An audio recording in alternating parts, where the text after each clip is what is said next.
sons of bitches. It's time for another episode of the Bill Bert. Pod. Yes. Yeah, it's going to cut screens. This is the shit. It's like a DJ's working the camera. Bert, I never thought I'd ever say this, but I miss you and I love you and I can't wait to hold you in my arms again. I know. I feel the same way. I was looking forward to hanging out, and then they were like, hey, we're doing it on computer. And I was like, oh, that's so much fucking better. Yeah, no, it's a great. Can you move your head a little bit so people can get the full Playgirl shot? There you go. You like that? There you go. I love that. I don't know which Bert to look at. I have my friend and then I have my fantasy Bert all in the same photo there. I did TMZ on Skype, and they were like, hey. Fucking whore. You fucking whore. Jesus Christ. One little pandemic. One little fucking pandemic and he's I had to promote you know what? That's a scared move. That's a scared move. I had to promote my special. I had no press for my fucking special, Bill. Zero press. Zero fucking press. You got to do what you got to do. Where'd you go next? The Inquirer? not far off. I woke up that Tuesday. You know how like when you wake up and you do a special, you are literally like slam packed. Like the second you're up at 4 a.m., you're flying to New York that night, you're doing podcasts all day. They've got a long list for you. Dude, I woke up and just was like, I guess I'll smoke a brisket. And like nothing. I mean, no feedback, just sitting silently going, I hope people liked it. Hey, I don't mean the ADD. I don't want to be the ADD comedian here, but I am one. How was the brisket? Oh, dude, it was amazing. I made a 15-pound brisket. We bought it. So when the shows shut down, we were in New Orleans. So we drove in the bus from New Orleans all the way back to LA. And in San Antonio, we were like, hey, maybe we should pick up some meats. I don't know if we're going to get meats in LA.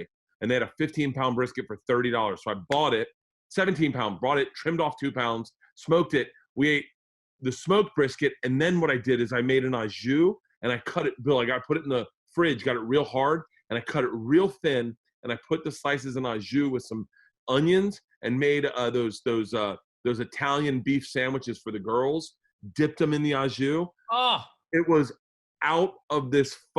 That was actually better than the brisket, in my opinion. Well, I mean, I saw when on Something's Burning that you beat a full-blooded, I think, Sicilian, Sebastian Maniscalco. You beat him in a burger contest.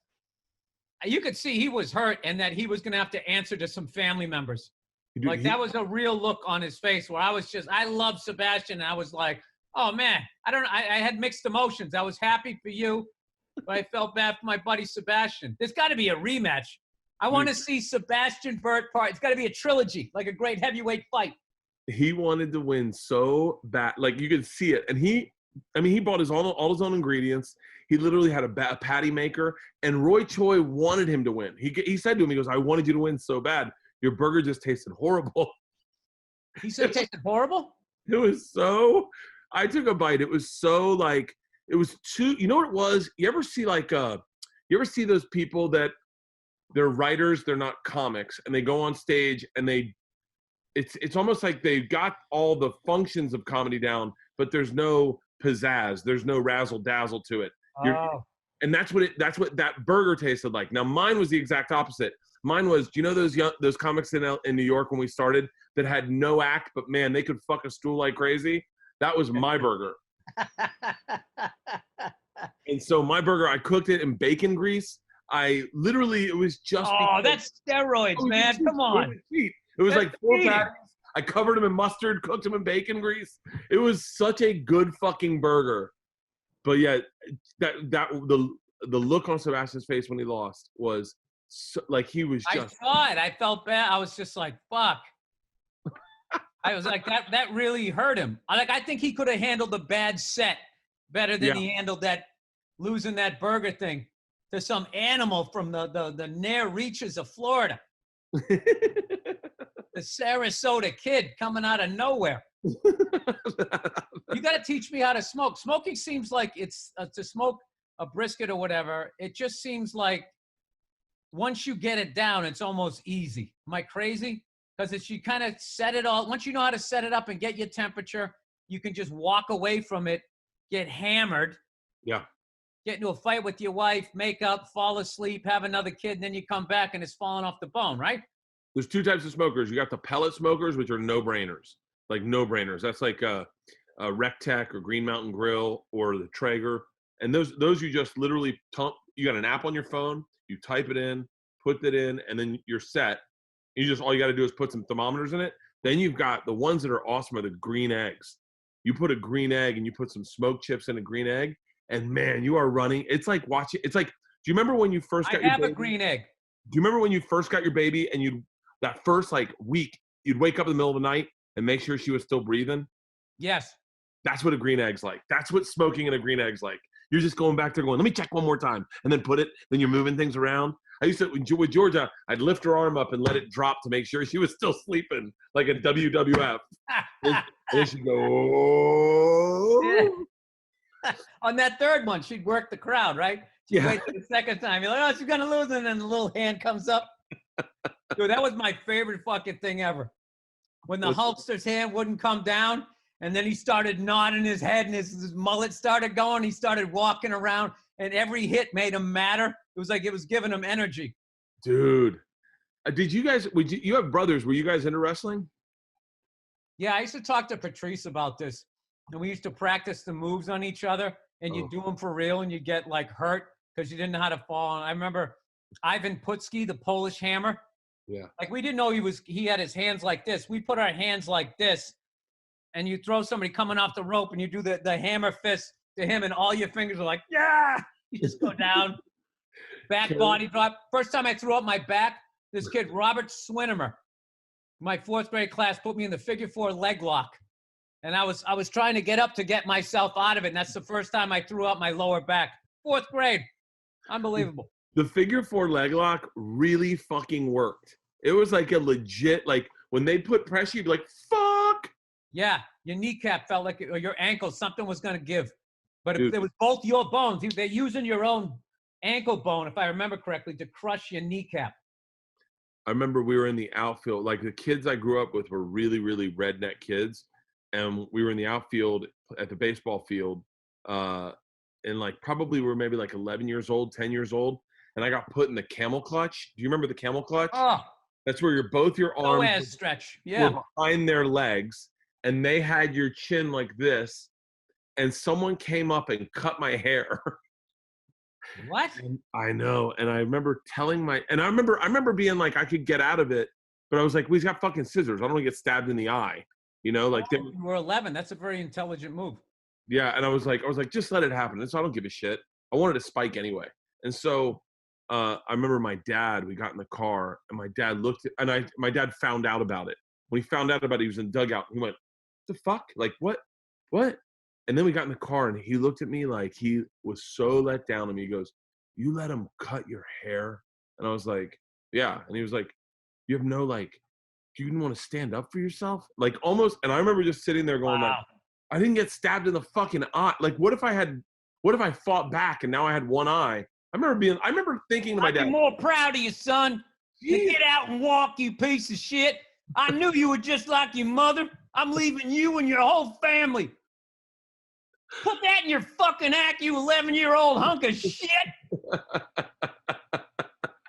I got more love for that goddamn dog in the back seat. In fact, you get the dog up here. You get in the back. I just realized why you became a comedian. Oh, I have hardcore dad issues. Like whatever. My dad was just so different than me, like growing up that. Yeah, he was a man, evidently. Oh, hardcore. Hardcore. I was kidding. No. My dad's part of the reason I got into comedy was my 26th birthday. I lived over across the street from the cellar. My dad called me up and he's like, it was my birthday. My dad's like, I am so let down in you.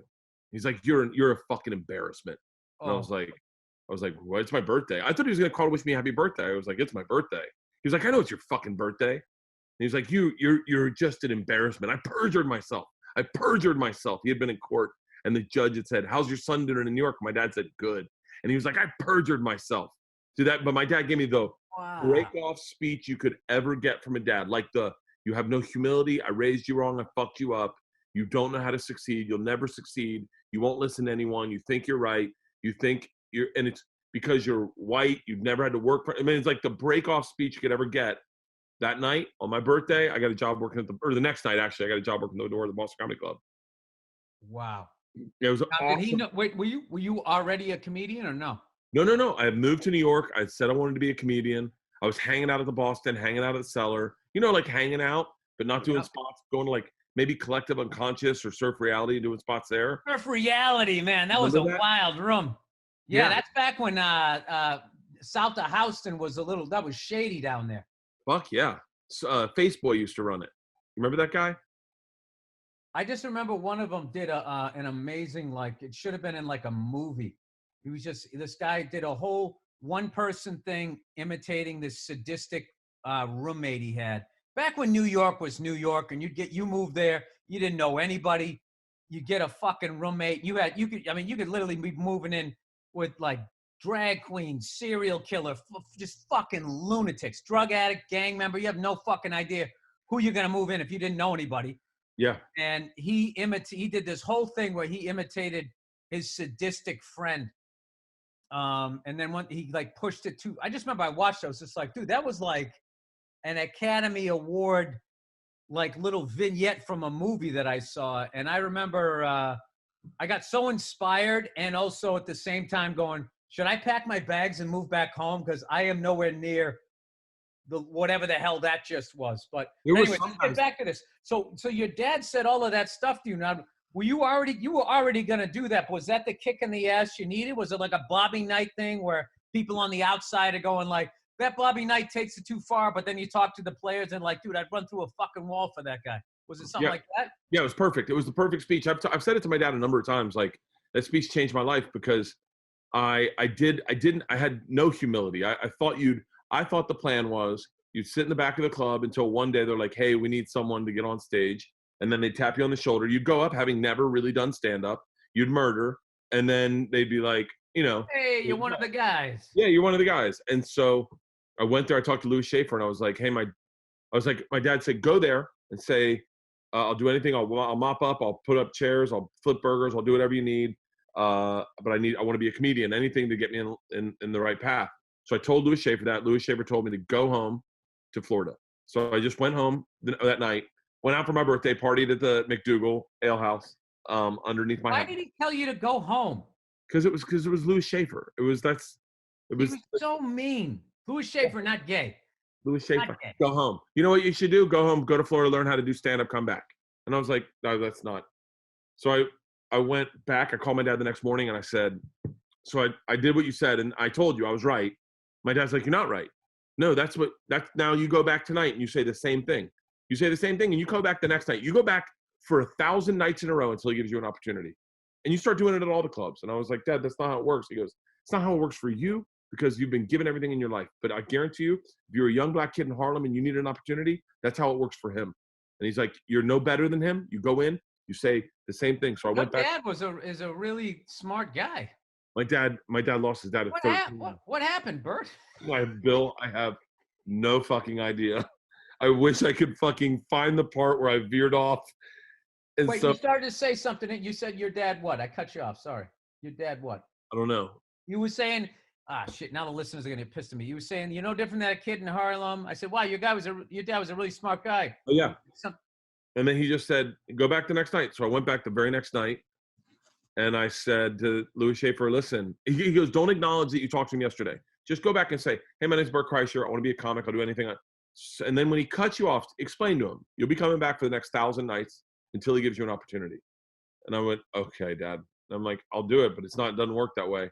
And I went back and I said to Louis Schaefer, I was like, hey, my name's Bert Kreischer. He goes, I know who you are. I've talked to you last night. Go back to Florida. And I was like, listen, man, I just broke it down. I go, my dad's making me do this.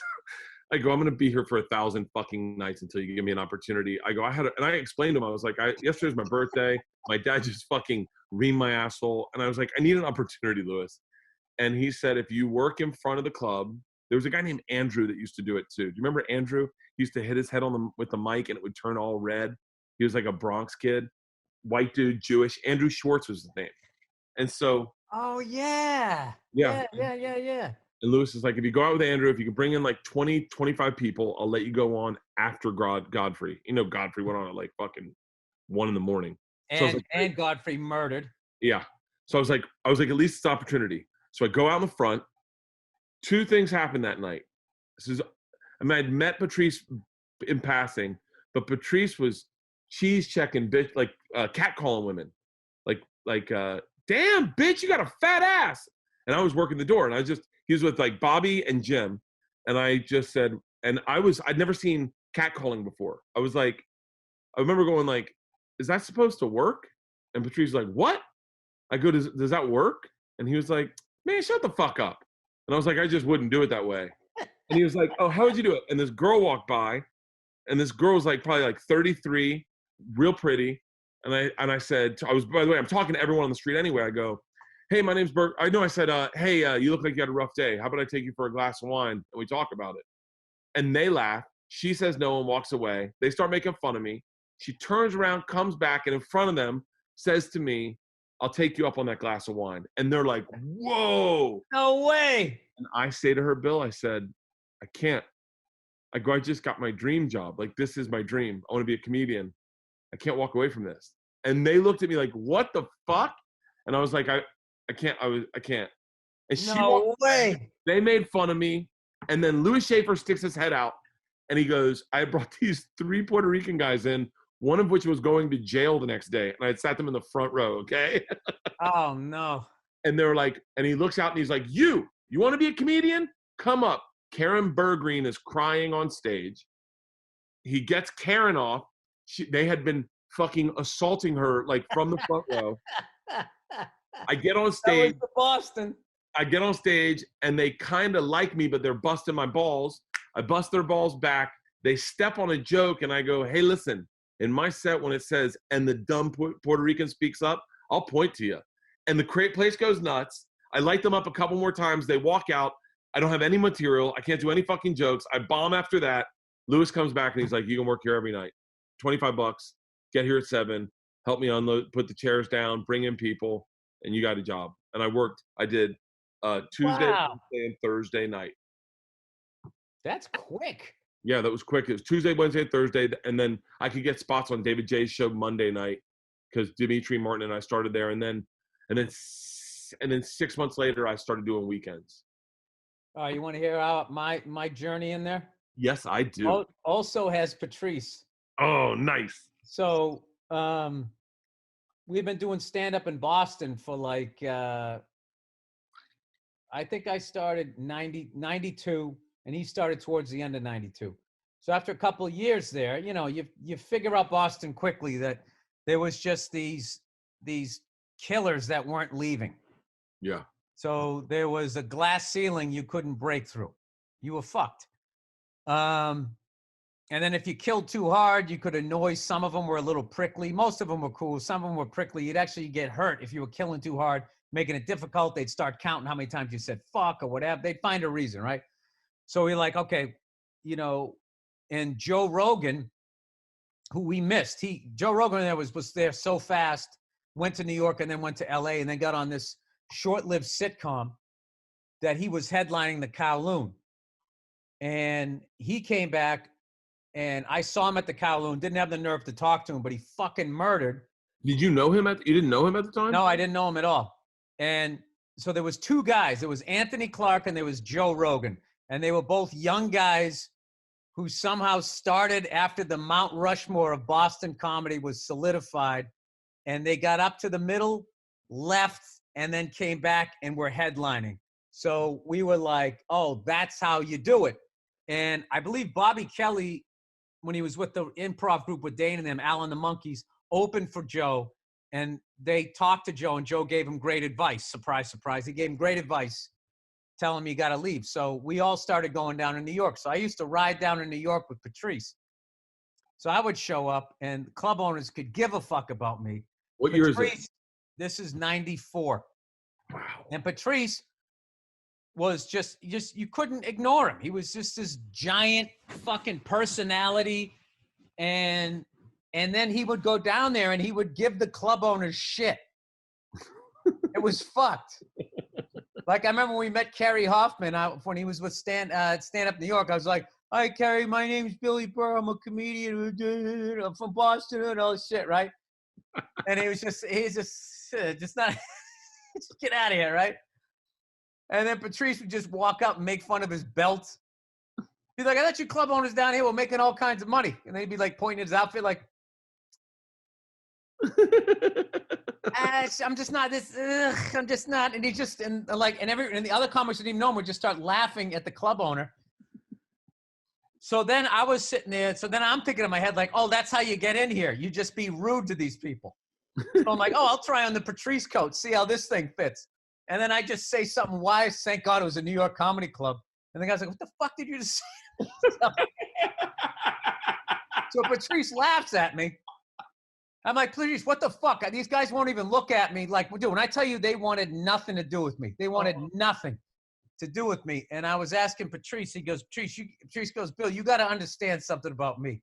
He goes, I'm a big, and he said N-word, 300-pound N-word. He goes, they can't ignore me. So anyways, long story short, I started signing up. Back in the day, you could sign up for late night at the Comedy Cellar. You didn't have to be passed. This is before the whole comedy boom and the internet and all that. Yeah, it was becoming a comedian was this weird little thing that very small amounts of people want to do. So you'd go down and you would sign up, and then you do your spot. And then after you signed up, that night you'd sign up again for next week. So what I had to do is I had to drive all the way down from New York one time just to sign up for it, and then drive back. And then every week I started going down there. And Patrice was going, Bill, that's not the way to get in down there. He goes, you are already funny enough to be working those clubs. You need to get down there on a showcase, blah, blah, blah, blah, blah. But I had that fucking Irish, you got to start at the bottom and work your way up. So I ignored him and I just kept going. I used to ride down with him, but after a while he said, fuck this shit. I'll let New York come and get me, right? But I didn't. So I went down that way. And meanwhile, I was up in Boston, and MTV had a showcase. And this woman, I always remembered her name, Amanda Schatz, was the talent coordinator. And she came up and we all auditioned because they were looking for VJs. This is how long ago this was, to a fucking VJ. And this is just like, oh my God. And this is when Pauly Shore was doing Totally Pauly and Randy of the Redwoods, the Spin Doctors. Like, this is like mid-90s, Smashing Pumpkin shit, right? Everybody with the flannels and the fucking goatees. So I ended up going on the showcase, and she said nice things. She liked me or whatever. So anyways, finally I just decided, fuck this. I got to move down there. So I moved down there. I saved up all of this fucking money. I was going to try to get a job in a dental office. That's what I had been doing. And that's what I swear to God, that's what I was going to do during the day. That's not a bad fucking move. And I went through roommate finders where it was like Craigslist of psychos. And you'd call up like Glengarry Glen Ross to get the leads for that week. And when you put you on hold, they played the theme to The Odd Couple. Ba-da, ba-da, ba-da, and you'd be sitting there listening. Oh, for real? Oh, yeah, dude. This is what I'm telling you, man. Like, I looked at places like guys showed up to the door in total drag. Hey, and they'd be like, hey, you be sleeping. I'm like, what the? I'm coming from my parents' house. I'm like, what the fuck, right? I remember this other guy down in Tribeca before Tribeca blew up. Or maybe it was the Fashion District or something down there. And I was down there, and this guy opened up. He's like, hey, it's just like, everything in here is communal. Nobody owns anything, but blah, blah, blah. There's no door locks. It was all really like this open. It was fucking weird. He was shady. I was like, I'm going to go out to get myself a little fucking thing of oatmeal, and I'm going to come back, and he's going to be gone, and so's all my shit. So I didn't go with that one. It was finally the last one. This Nigerian guy who played hockey and was into the Rangers. I couldn't understand a word he was saying. Oh, the Rangers. All I remember, he's talking to hockey all the time.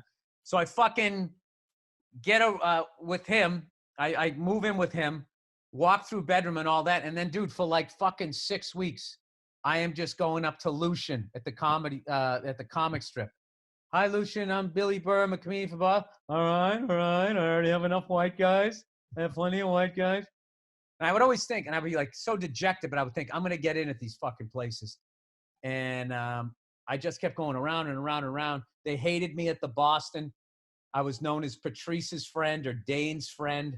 I was the driver of them Like they had the star power and they just thought I stunk. So finally I was like dejected. And then out of nowhere, I was at home and I got a message on my answering machine as I'm sitting there eating fucking spaghetti every goddamn night on my chair, which is also a table. And it got this message that, hey, Billy Burr, this is Amanda Schatz from MTV. I heard you're in my town. Tell me when's the next time you're going up. I would love to see you showcase. So my manager at the time, Jamie Duκετ, I called him up. I'm like, Jamie, she wants to see me, yada, yada, yada. And he's like, all right. You know, we had this thing called the alley-oop. You know, you set up the thing and I'll fucking go up and kill. So anyway, so my manager, Jamie, called Lucian at the comic strip, said, I got this client. He's new to this town and he has a showcase with MTV. They want to see him. So they're like, yeah, you know, set it up. So they set it up. I went down there. I remember being scared shitless. And I just did this thing. Remember, you know, the Catholic Church when you do the sign of the cross? Yeah. I would start doing that, but it didn't mean the religious shit. It meant 100% positive. Positive thoughts, what I'm saying in my heart. Go up there and just fucking commit. Get that first fucking laugh. Get up on the board. Ride it for 5 minutes. Yeah. So I went up there and I fucking killed.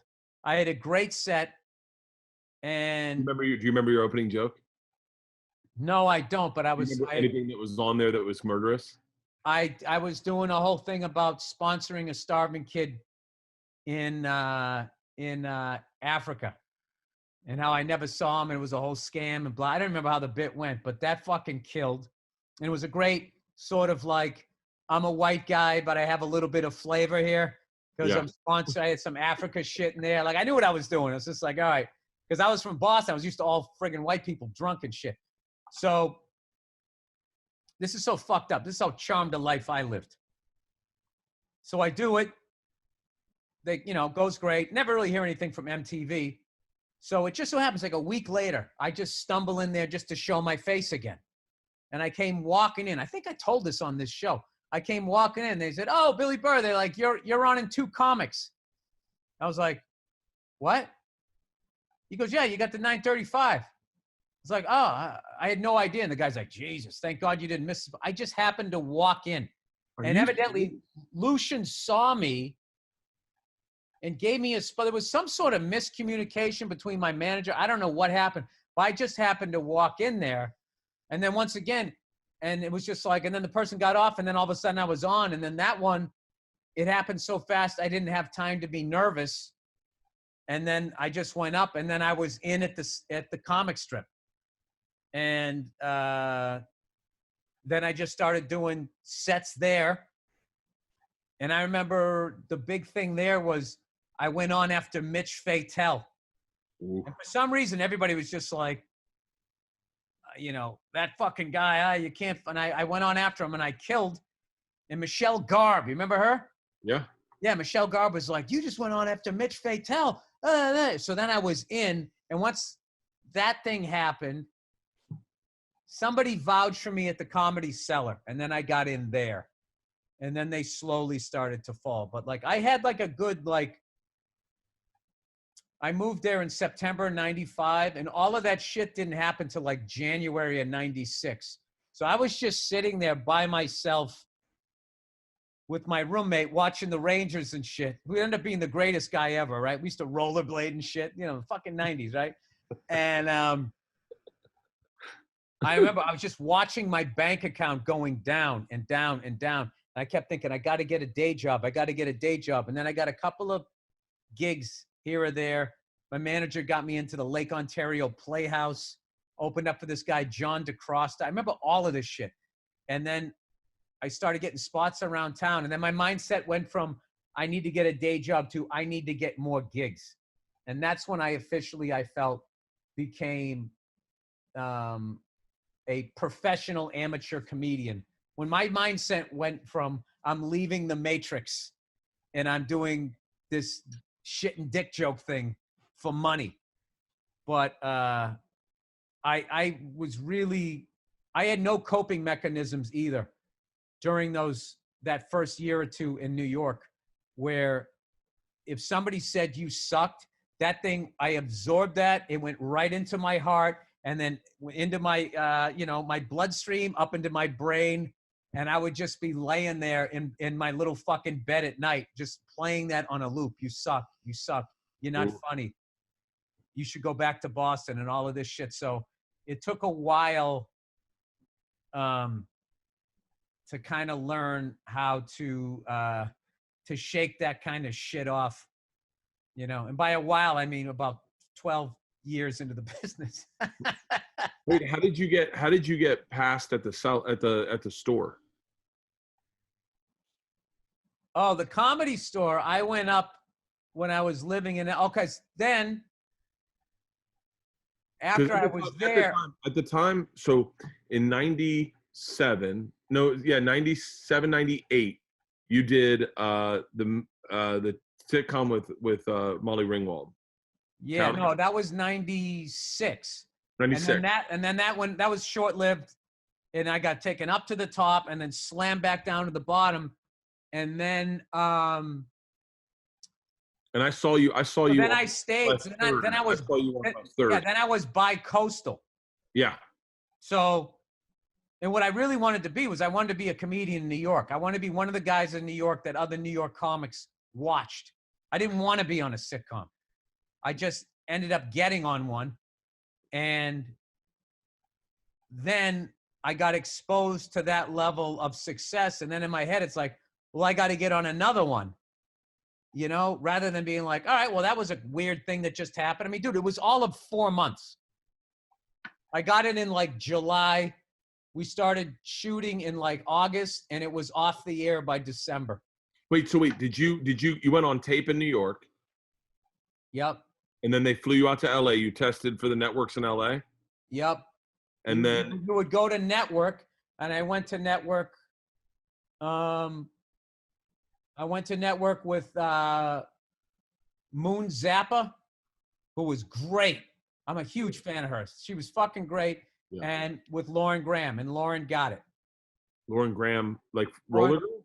From Gilmore Girls and Bad Lauren Graham. Lauren Graham. Yeah. Beautiful. Who Lauren Graham used to be a waitress at the Comedy Cellar. Really? I swear to God, because I remember when I got that gig, Dave Attell going like, saying, hey, yeah, he goes, that woman who's playing your wife, she used to be a waitress here. So that was one of the first conversations I had with her. She was a sweetheart. Everybody on the show. It was you, Molly Ringwald, Lauren Graham. Was Anthony Clark in it? No, Ron Livingston. Oh, wow.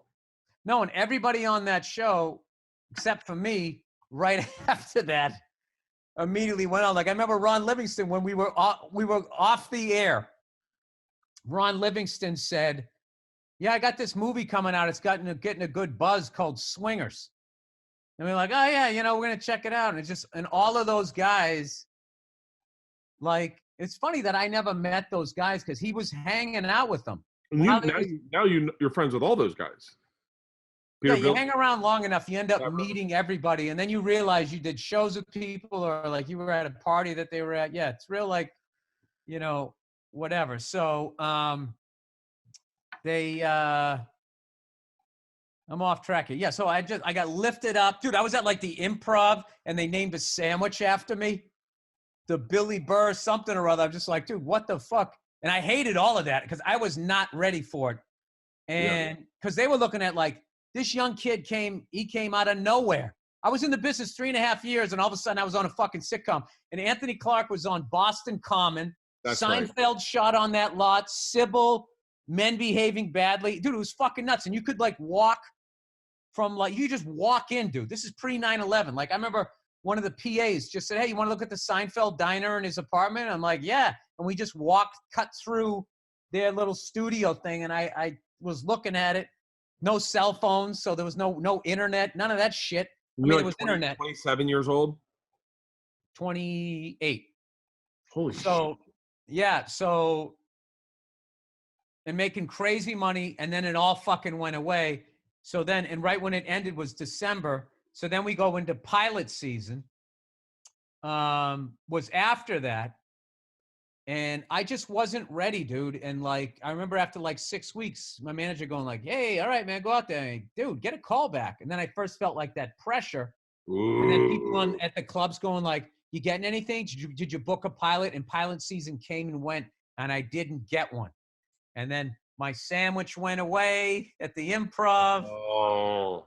I cursed too much at the Laugh Factory, and Jamie Masada came up to me, buddy, what happened? You lose your show, and then you fuck all over the place, man?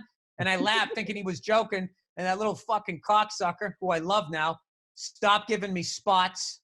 For real. For real. And then I made the mistake of calling up and apologizing. Hey, this is Bill Burr. I'm sorry I said the F word too many times. Then he knew he had me. His dumb moves. Then Patrice was like, and when Patrice would get really mad at me, he'd actually address me as with the N-word. He'd be like, N-word, what the fuck did you do that shit? So I was like, I don't know. He goes, man, that's some pimp shit. He goes, now he owns you. He fucking owns you. And he was right. I fucking hated how much he was right. He was so fucking right? So he was right. So I stayed on. So then I was going like bi-coastal. I was just fighting this thing because people kept going, hey, how come you're not on another show? So in my head, they got in me, and I was thinking, I need to get on a sitcom. The last thing I ever wanted to fucking do.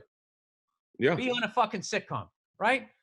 So it took me from 97, beginning of 97 to like the summer of 99. And dude, I'm talking about like the phone not ringing. You know, me and my manager, you know, we were both young guys. We were volatile. We went our separate ways. I got rid of him, and it wasn't even his fault. It's, you know, it was just being young. And lost my agent. Who was your agent? ICM? I forget. I had a couple. I left one stupidly. I should have stayed with them and went with these new guys. And then they just couldn't book me anywhere. And then I didn't have a show, and no one knew who the fuck I was. No one wanted to take time because there was just so many comics on me. So then I had no manager, no agent.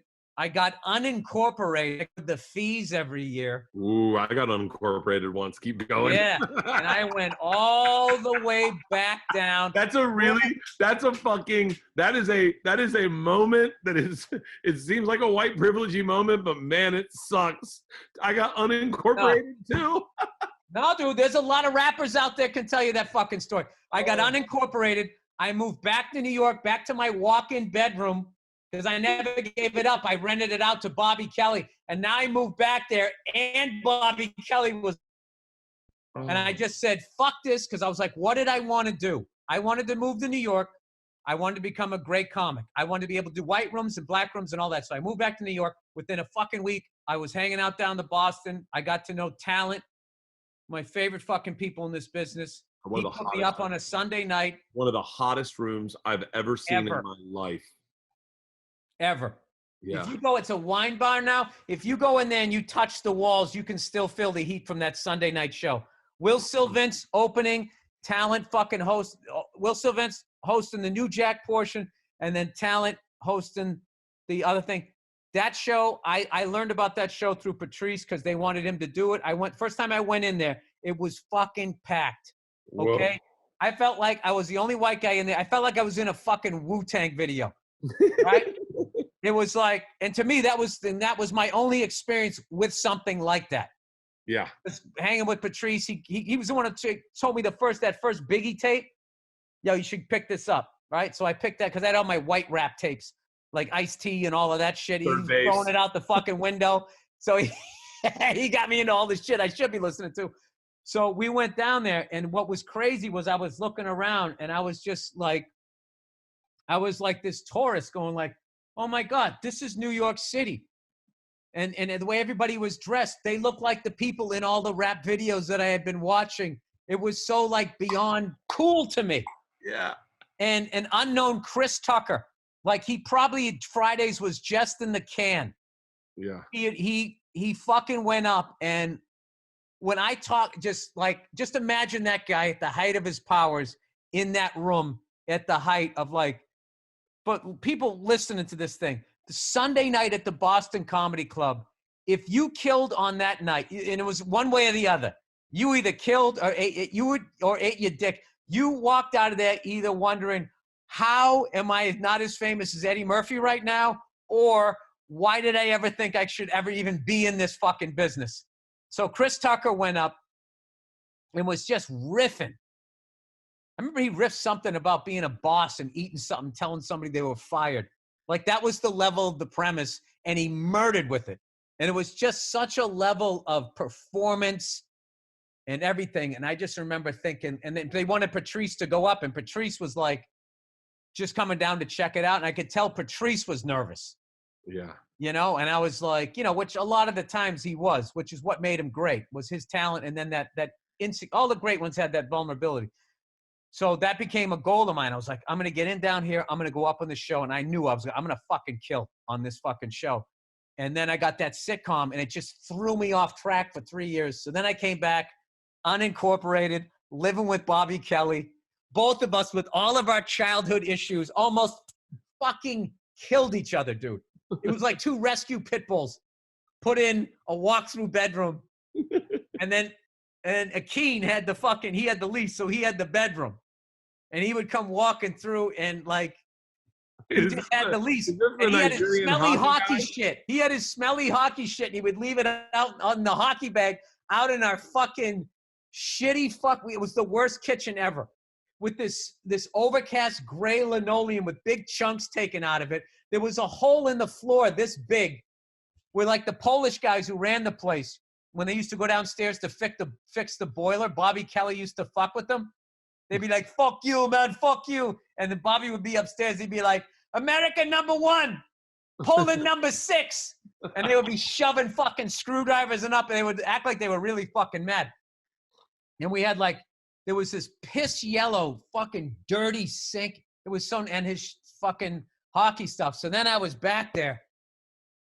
So I called Patrice up, let him know that I moved back. Dude, I drove across the country in a rental car. All I kept was the big fucking square TV that I bought with my sitcom money, my fucking clothes, and a couple other things. I drove across the country in like just under 3 days by myself. I was like a fucking zombie. The first day I drove from LA to just east of Colorado. The next day I got all the way just east of Indianapolis. And then the last day I was hauling ass, dude, and I got a ticket at the George Washington Bridge. Swear to God.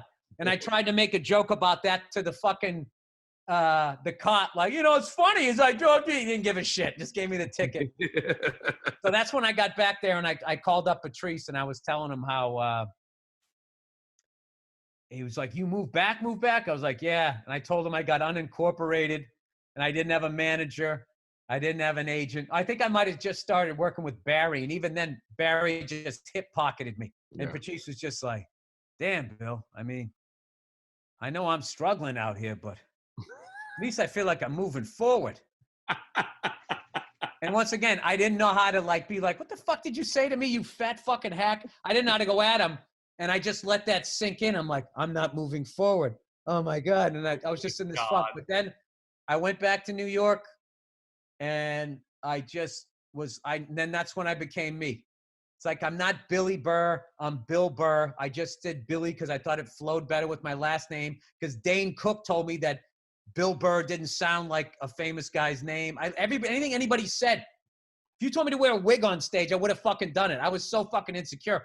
So I got rid of all of that shit, went back to being just my real fucking name, just became a comic. I didn't give a fuck.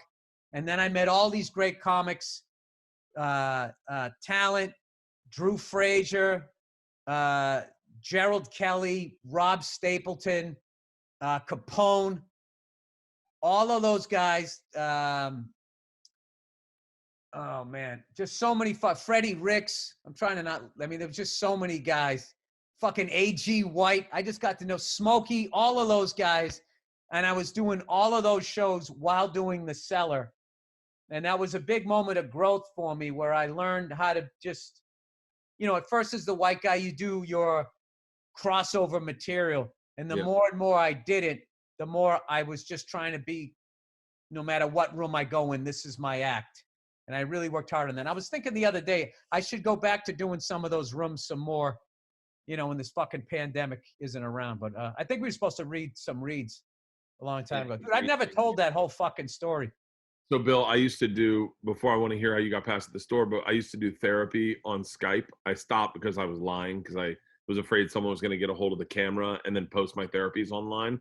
So, my therapist, I could tell, like you could tell he had turned all his notifications. And this was my impression of my therapist when I was on therapy. He'd be listening, doing this. Can you tell that he's surfing the web? Like, oh yeah. Interesting.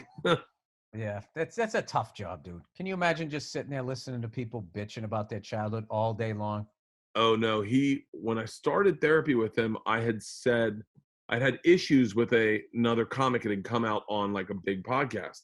And I had said, I'm going through this and I don't know how to compartmentalize my feelings. And he was like, I don't understand. And I was like, well, okay, I need you to go back and listen to this episode of this podcast and then listen to these other episodes. And by the way, so he listens to like 5 podcasts, gets into comedy drama. And then the next week he's like, oh my God. So, okay, I have a question. So you're doing Rogan, right? And like all of a sudden I turned him into a fan of the story. And he was like you could see, he was like, so what happened next? Yeah. But his stories are interesting. Who was the comic you had beef with? You don't want to start it up again? No, it was Jay Moore. Oh yeah, I remember that one. Yeah, and so I had a weird feeling of not protecting a friend, but I was in the right. I was in the right after a bunch of therapy. I was in the right, but you still feel guilty. Still feel guilty because it was a boss friend relationship. You wanted to protect I don't know. It was a nightmare to work through, and so but I got through it. I'm here. Hey, how did you get past to the store? So all right, so back up the story. So now I'm the sitcom's over and I'm out in LA and I'm thinking I got to get on another sitcom and it's just I'm cold as a cucumber, as they say. This is before you moved back with Bobby, right? This is when I'm bi-coastal and Bobby's already moved in. So when I go back to New York, I'm just crashing with him. It's not bad. I stay for a couple weeks and then I come back out to LA, but I mainly live in LA. So I finally get a showcase in front of Mitzi down in the Comedy Store. The year? I don't remember, 98 maybe. Okay, so she's still lucid. Oh yeah, totally. Okay. She knew exactly what she saw when she told me to go fuck myself. So I went up there and I'm doing my shit and I didn't really have a good set. I went okay and I got upstairs. He's just like, you're not ready. You don't know who you are yet. You remind me of this person. That's all I heard. And I remember that thing, I was just like, but the store was not the store anymore. No. The store was just this weird, dark, negative fucking place. I mean, it felt like it was on an ancient burial ground. It used to be a church and kids got molested there. Just every horrible thing that ever could have happened was in the walls there. And it was a horrible time. So I didn't really give a shit. Because the way it looked then was the store had its time. Literally, the comedy club was a has-been at that point. And the Laugh Factory was jumping, but, fucking Masada was like, you fuck all over because I was kicked out of there. She's like, so that didn't work. And then the improv, I just was never an improv guy. I just never got in over there. The improv even though I had a sandwich there for a minute. The improv was at that time like a Sarah, Zach, Patton. It was a little alty at the time, if I'm not mistaken. Yeah, before the alt rooms like blew up. But here was the thing about the alt rooms then. The alt rooms were started by Monster Club comics. And then that second wave, they were started, it was like Marin, David Cross, Bob Odenkirk, Janine, all of those, Dana Gould, they were monsters. Oh, yeah. Monster fucking comics. So they started that because, mainstream comedy clubs, like they had gotten hacky. And so the crowd was hacky. And then just, they wanted to stretch out and do other shit. And then also stand-up had really become, like I remember, the purest stand-up doesn't even have to move when he's up there. He just stands and it just became all of this shit. And like literally fucking 15, 20 years earlier, you had fucking Andy Kaufman putting on a Mighty Mouse record. Here I come to save the day. And it was okay for him to do that. So anyway, so I didn't get past. And as always, with all of that shit, anytime that shit happened to me, I always in the back of my head, I was negative in the short game and I was positive in the long run. I was like, I'm going to fucking get in here or whatever. And I was like, fuck her. She's a fucking idiot and blah, blah, blah, blah, blah. But looking back, she was 100% right. I wasn't ready. I mean, like, that's the first time I said I didn't have a good set out loud. But I realized it in my head a few, within the last 10 years, like, no, she was right. But in my head where I was at, I had a good set and I should have been passed. If this guy's here, how come I'm not on the stage? All of that dumb shit. Yeah, that's what. So that place closed. I was, not closed. The door to that place, I couldn't get in. Jamie Masada had kicked me out. The Improv was barely giving me spots. Me and my manager went our separate ways. My agent dropped me.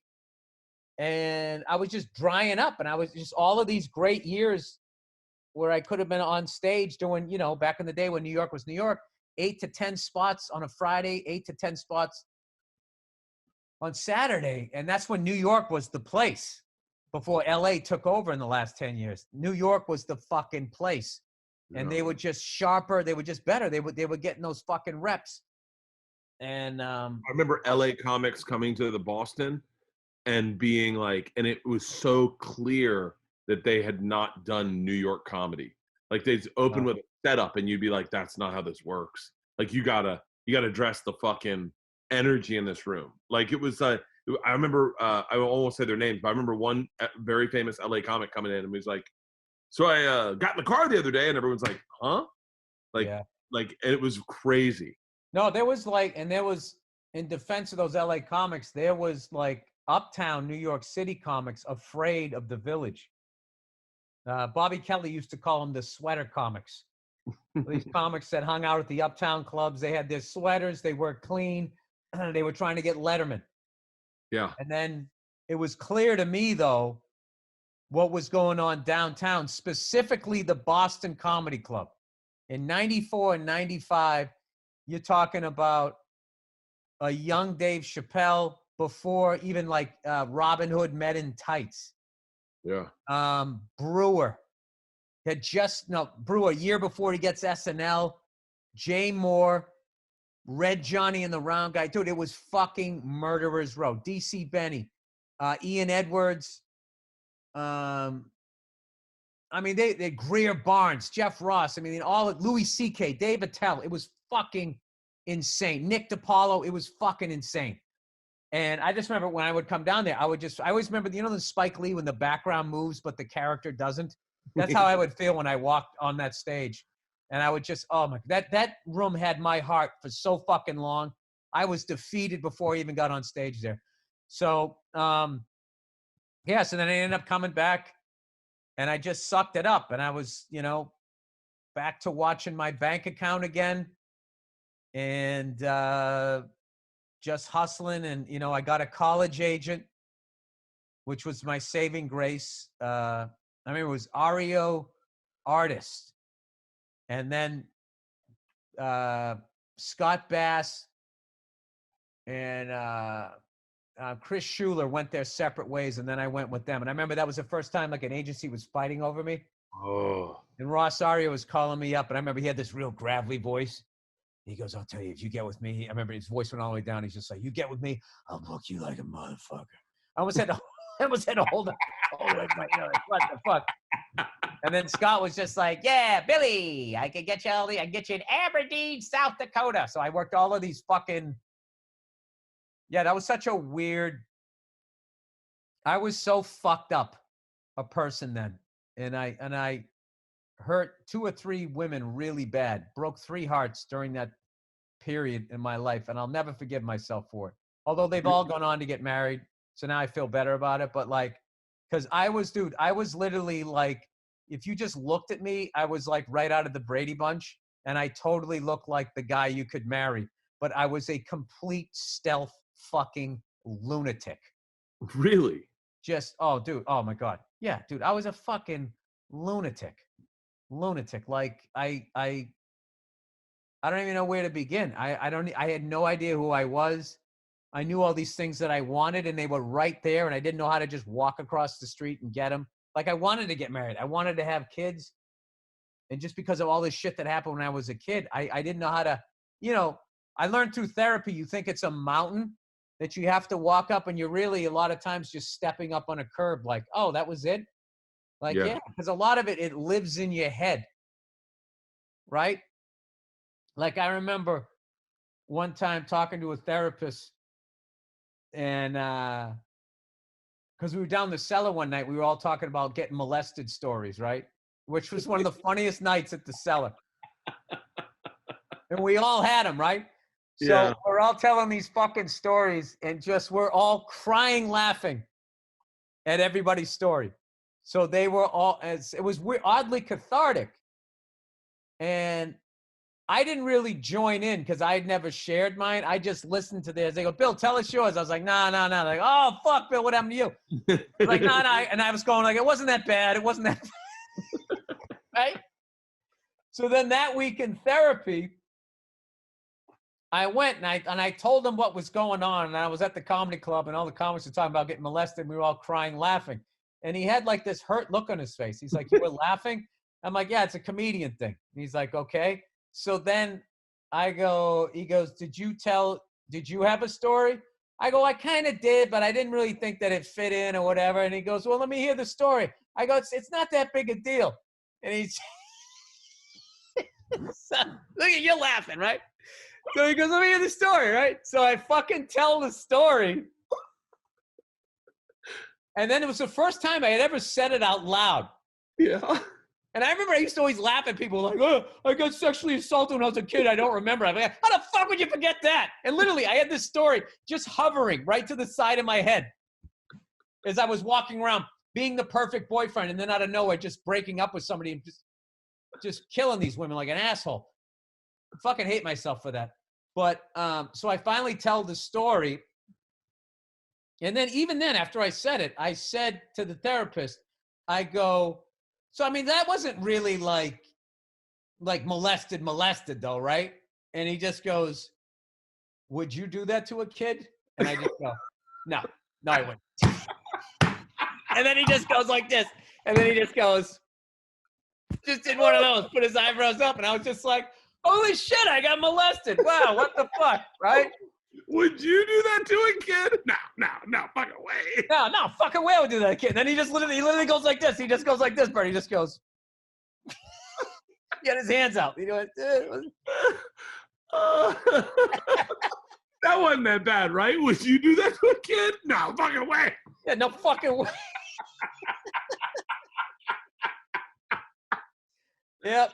Oh. Yep. Oh my God. Oh. Yeah, dude. If I ever, I don't like, I don't even know. Like, I don't think I would ever share any of those stories. But if I ever told you the shit that I was going through, you would have known. Oh. Because I walked around, and that was what was funny, was even my own friends didn't understand me. Like, I remember Patrice and Keith be like, yeah, Bill was a killer. He woke up, there was like a, he had like the complete breakfast with it's a square toast with a little square piece of butter on it, thing. And I remember thinking like, Jesus, this is what they think. This is what the fuck they think. Because back then my anger hadn't come out yet. Yeah. And wait, hold on. I remember the first time ever hearing that you were angry. I talked to my buddy Cowhead, and you had called in, and I was calling in or maybe you were in studio and I called in because I wanted to hear your interview. Do you remember this? No. It is a long time ago. Oh, it's probably 13 years ago. Almost maybe even 15 years ago. And so I called in. But there's no way I remember that. Those fucking, Cowhead was in Florida, right? Yeah, Mike Calta, he's still there. And so I called in and I'd never heard you go off on like a rant of like an angry rant. I just hadn't heard it. And I went, oh, because I remember Billy. Like I was just telling someone the other day, the pan, it's the fucking pan. Whack, whack, whack, whack. Remember that joke you had? Oh, the infomercial one. Yeah, the infomercial guy. Yeah, that was the first, like, I think time when I came back from LA and I had a big bit Yeah. that was making people laugh. And Bobby going, dude, there was a buzz. When you came back, dude, there was a buzz. There was a buzz about you, dude. And I remember feeling that's fucking awesome, you know? But then I remember the next one was you want equality, ladies? Then we get off the boat at the same time. The building starts burning, and we all leave together. I remember that was the first shift I saw of you like addressing your thoughts and being a little more true to your voice. But and you know what? So much of that fucking shit was, especially a lot of my real misogynistic shit, which I did, you know, I went over the double line a lot with that stuff. A lot of that, what that really was I wanted to be married and have a family. And I didn't know how to do it. I didn't know how to step up on the curb. I didn't know, I didn't understand any of it. How to let go, how to let yourself fall in love. I didn't understand any of it. And so it was like, and I didn't know that that's where my anger was coming from. I mean, obviously it was the shit that happened to me as a kid, then created this. And it was just all of this, it just like had no, it'd be like walking into a house that a tornado hit. All right, let's clean this up. It's like, where the fuck do you start? So you just keep spinning around and around. So much of my shit back then was because of that. And then also, because I didn't know shit about women. The comics around me was shitting on women. So I just was doing it too, just so people wouldn't fuck with me in a lot of ways. Yeah, I was a fucked up dude.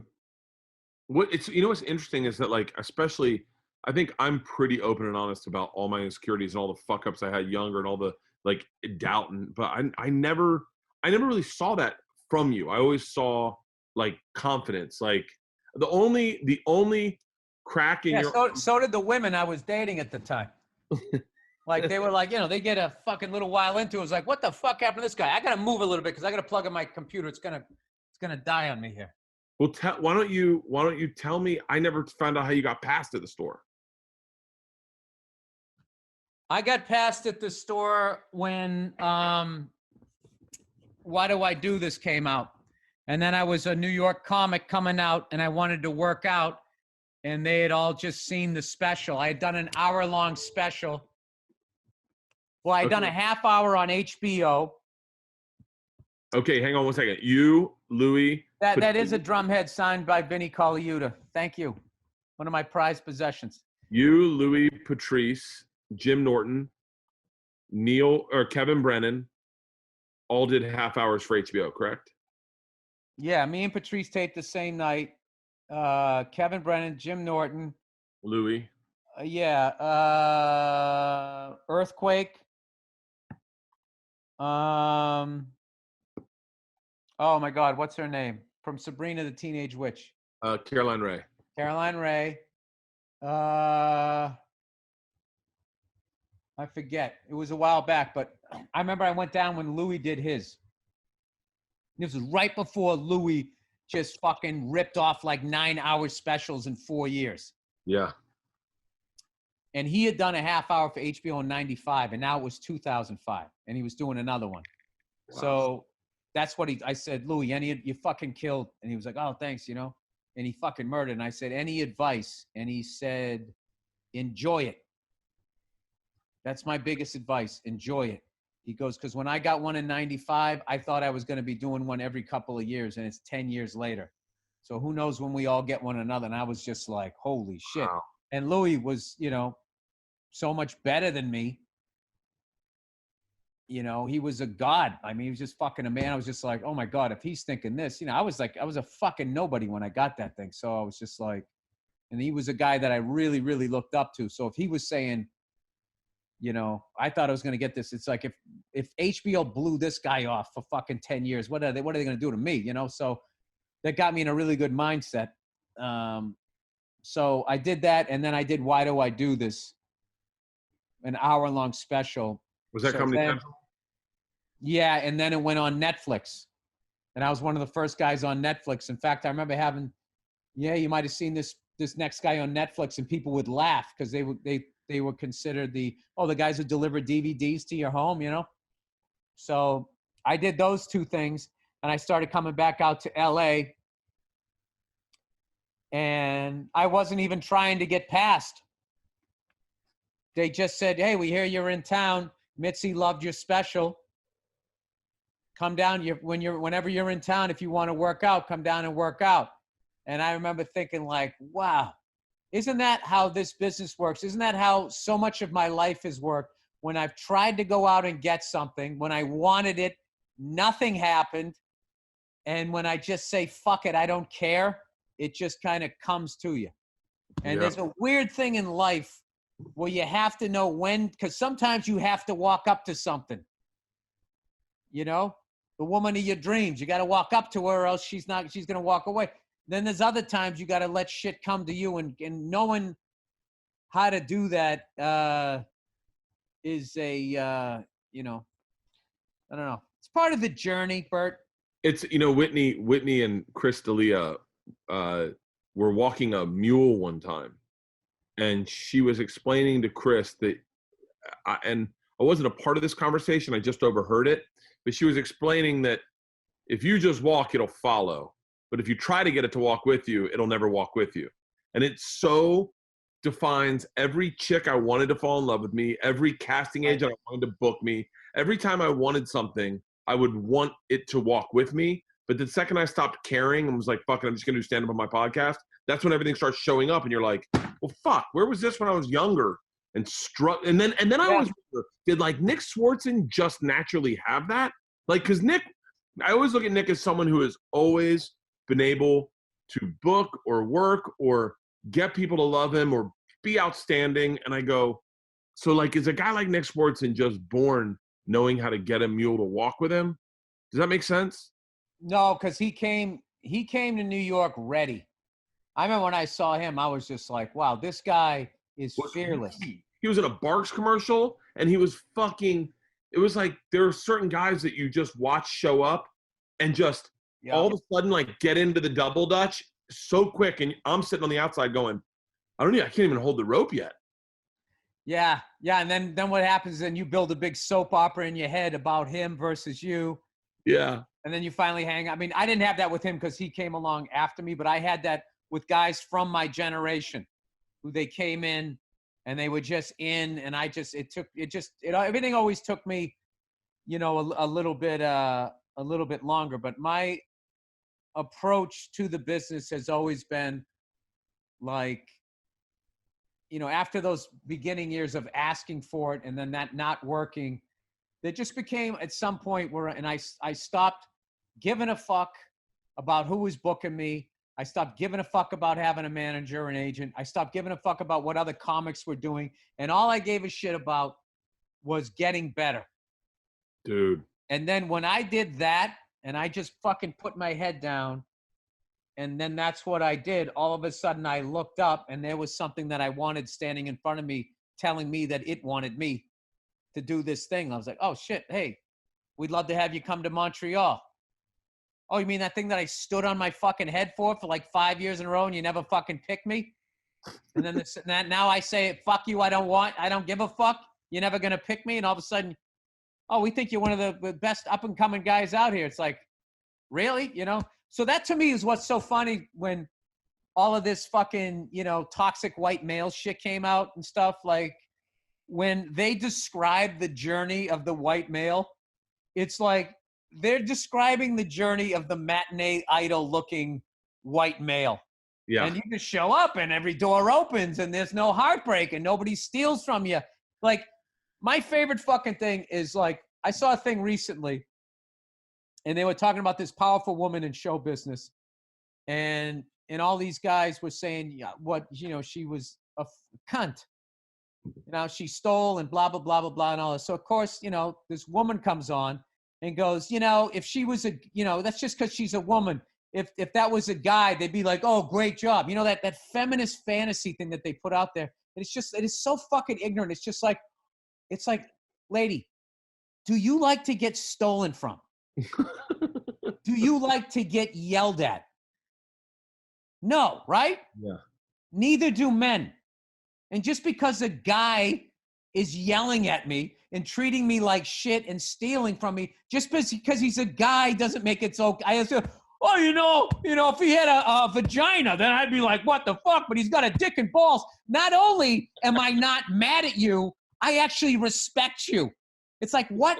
It's like all comics do is sit around talking about, the predominantly male club owners who fucking steal from you. Yeah. Steal money and all the bullshit. We warn each other. That guy's a fucking cocksucker. When I get here, I'm never working his fucking club again. It's like, how many of those conversations do you have to hear? But it's just like, it's this convenient, like broad brush that, no pun intended, that they're fucking painting with, where it's just like, no, I draw the line. What? It's easier. I go with that. It's not easy. No. They misconstrue easier with easy, because then it's like, it's just easy. Nobody steals from you. There's no disappointments. There's no, hey, I'm better than this person, but this other person got it. That's just like, all of that shit exists. Yeah. Sorry, I went on a tangent there. No. It makes total sense, because I mean, especially in this business, we always fucking. I mean, I feel like we've been good at smoking out the ones that steal and getting rid of them. But Boston was always good about that, and God bless Joe Rogan. Dude, what Joe Rogan did and how much he suffered. I mean, he lost his agent over that shit, and it was just everything. like, He lost all his work at the store. He lost his agent.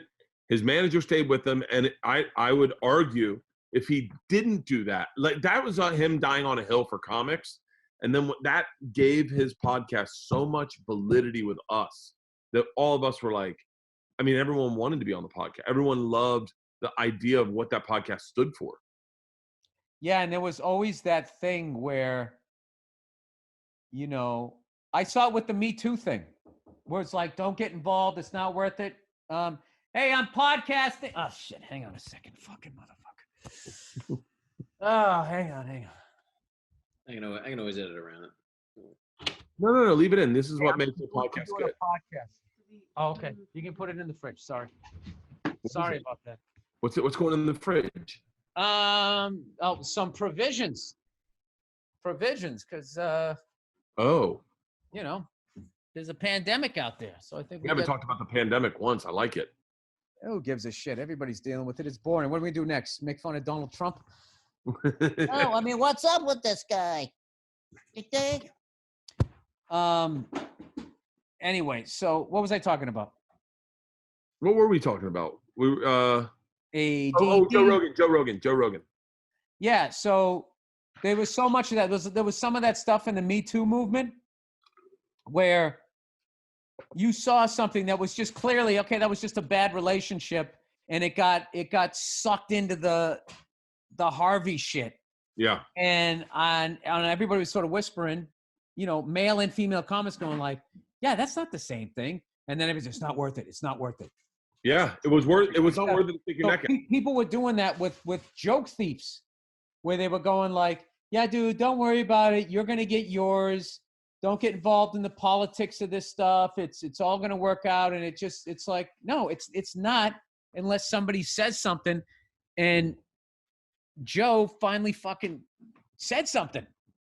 I mean, dude, that was like, it was crazy, where it was just like, you literally couldn't do your act when certain comics came into the club. And you were on that Opie and Anthony when Joe came in and was talking about it. Oh, yeah. You remember that? Yeah, you were on that. He had eaten a pot lollipop. I mean, I've listened to the episode.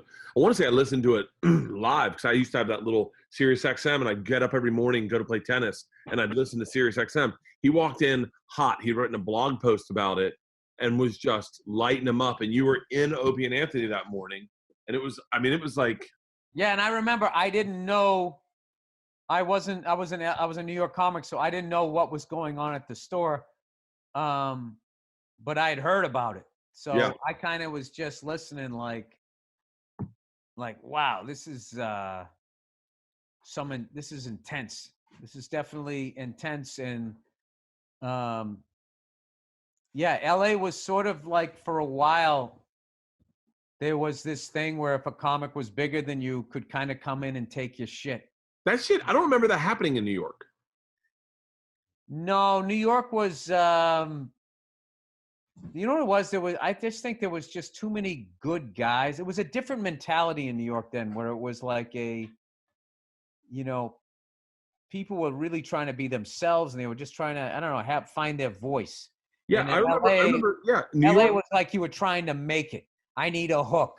Any night, you don't know who's in the crowd, all that bullshit. There was never anybody in the fucking crowd. I felt like the thing in New York was all of us looked at guys like say Attell, and we're like, I need to get there. I need to be able to write that good. I need to it's about my writing and I think there were times where all of us younger comics were derivative of who our heroes were, but never I remember hearing about comics stealing jokes when I moved to LA and being like, who steals a fucking, wouldn't everyone know? It seemed to me that there were 180 comics in the world at that time. Yeah. No, but back then, though, there was guys that they were on TV shows or they were hosting comedy shows, and they had this level of power. And then you as an unknown comic, there was no social media to be like, hey, man, this guy, and then post your videos. They were on TV. You weren't. They just took your shit and did it on TV, and then it was theirs. And that was like an LA thing, because LA was like where the TV was essentially being made. So I think that that happened there way more. And there was a desperation to LA back then that isn't here now. No. Where now it's just like there's no the power of making it is really truly in the individual's hands now. You can just totally build up your own thing now. Yeah. Without the help of back then, you need, there was it was like the Mount Rushmores of managers, the Mount Rushmores of agencies, the Mount Rushmore of comedy club owners. And it's just like, you needed relationships with all of these people, and then I remember when Bo Burnham came along. Yeah. And everybody was just hating on him. This guy's never done a fucking club in his life. And dude, he sold out the fucking, I think his first gig was he sold out Faneuil Hall Comedy Connection. Was a 400-seater. 400-seater, man. That was big boy shit. 2 Friday, 2 Saturday, and then one on sort of 5 or 6 shows. And everybody's like, this is fucking bullshit, blah, blah, blah. And I remember thinking, dude, that's great. Because I remember all the shit that I went through and all of the crap to get there. And I don't know why. My mindset was if you could avoid all of that, because from what I heard, he went up and killed. So it's as long as he went up and he did the job and everybody went away and they felt like they were entertained, what the fuck do I care? Yeah. I remember hearing he was doing stand-up and I was like, that makes sense. I listened to those songs on MySpace and was howling, fucking laughing, pissed that we had a similar joke. And they were really well-written songs too. It wasn't just I know a couple of fucking chords. Oh, He was no. a really good musician. Yeah. Now look at him. What's that movie he directed? He directed a movie that I saw. 13 or 15, I think. 8th grade. 8th grade. 13 or 15. That wasn't even the age of somebody in the 8th grade. 13 if you're smart, 15 if you stayed back a few times. Bert Kreischer, everybody. We had a joke. He had a joke in one of his songs that was a joke that I had in my act. It was I read Rosa Parks' autobiography. I called Shotgun, and it was in one of his songs. And it was one of those times where you're like, how am I going to hate on a guy that has we had a joke that was identical. Right. There's no way he saw me do it. There's no way he knew who I was at all. And I immediately was like, I got to like him. We wrote the exact same joke. He's got to be good. You know what I mean? No, but that's also that's the way to look at stuff like that, because all of that, the energy that you're going to waste being upset because somebody you don't even know sold out a comedy club. No. and they're not even thinking about you, and you're stewing about it like they took something from you, which they didn't. And now all of that energy that you could be spending, writing something or just enjoying your fucking sandwich that you're eating is now you lose. You only get so many days of life. Well, Dude, I've had the greatest fucking day. really? Hey, yeah, I've been playing a ton of drums, and I broke a bass drum head for the first time ever. And I was like, and like Len, when I broke it, I was like, oh no, because I can tune up a snare and I can tune up toms, but the bass drum has always been a mystery. Yeah. So I went out to Pro Drum Shop. They're actually still open during this. There's like nobody in there. And when I was in there, 2 customers came in. We were all joking, staying, like 12 feet apart from each other. Yeah. And I went in and I bought a new bass drum head on the batter side, And I went down there, took the bass drum head off, cleaned the drum up, put it back on. Took me all of 10 minutes. The first try, I had a killer sound. And then I bought the little guard things for the double pedal. And then I sat down, and I've been messing with this Zeppelin song forever. I'm still not playing it up to speed, but I'm up to about within 10 BPMs of it. And what's funny is there's, John Bonham had a crazy fast bass drum foot. And what I've found, it's almost like not giving fuck. When I relax, I can play faster, and then I can get the muscle memory, and then you end up having command of it. And I kind of learned that. And a lot of times you have to get out of your ego. The song's at 100 BPM, so you're trying to get up to there. A lot of times if you go the other way, like I'm playing it at 90, and your fucking legs all tensed up. If you actually back off down 10 BPMs, which all the great drummers have always said, I finally took that advice, and now I'm in striking range of this fucking song that is mystified What me. song is it? Good Times, Bad Times. Oh my God. Yeah. What a great fucking song. Yeah, and what really inspired me is there's a YouTube clip of this little girl in Asia, right? Little Asian girl crushing it so hard they actually played it to Robert Plant, and Robert Plant was just going like, he said, yeah, he goes, yeah, she's playing it like she fell up, like she's fallen off a log, which is an easy thing to do, and it just yeah, so it's just something that I was like, well, man, if she just said, I just never had the time. It took a fucking pandemic. My life, I was know what it means to be a man. I've done that in my car so many times. Yeah. Good times, bad times. Yeah. That is the best intro to a song, in my opinion, that's ever been written. Dun-dun, dun-dun, dun-dun, dun-dun. Oh man, are you gonna put a video of yourself doing it? I would love to see that. You know what? At the end of this, I'll come over and play it for you. I'm a big believer in not putting your hobbies up on the internet. I think, like, look, I'm never going to play it better than that little Asian girl played it. And good for her. God bless her, and I hope she has a major career. But she inspired me where I was just like, if I sit down and work at it, it's that's the good part of the internet. Yeah. Where a little girl on the other side of the planet does something that you do better than you, and it inspires you to get better at it. That's the good part of the internet. Did you see that movie about? By the way, I was scared saying the internet and the little girl while I was making that. I was like, oh God, what am I saying here? What was that? What was the drum movie about the kid who learns how to play drums, and he's got the teacher that's a fucking asshole, and it's an autobiography. Do you know what I'm talking? Amazing acting. I could barely get through the movie. Really? Whiplash. I was just like, you fucking quit the band. Well, you don't need this shit. Go get playing music is fun. It's supposed to be fun. Look, every professional musician I ever talked to, they go, it's weird when it becomes a job, which I can relate to as a comedian. Yeah. Like, I got to write a new hour. It becomes like a fucking job, but it's still so much fun that it isn't. But like that shit, where this guy's just fucking screaming at you and humiliating you. It's just like, buddy, what am I going to do? Are we all going to go on the road and split the door 160 ways. There's like 5,000 people in this band. Go fuck yourself. I'll make more money and have a better time in a fucking cover band. So, and then also what I didn't like is when they show him playing, when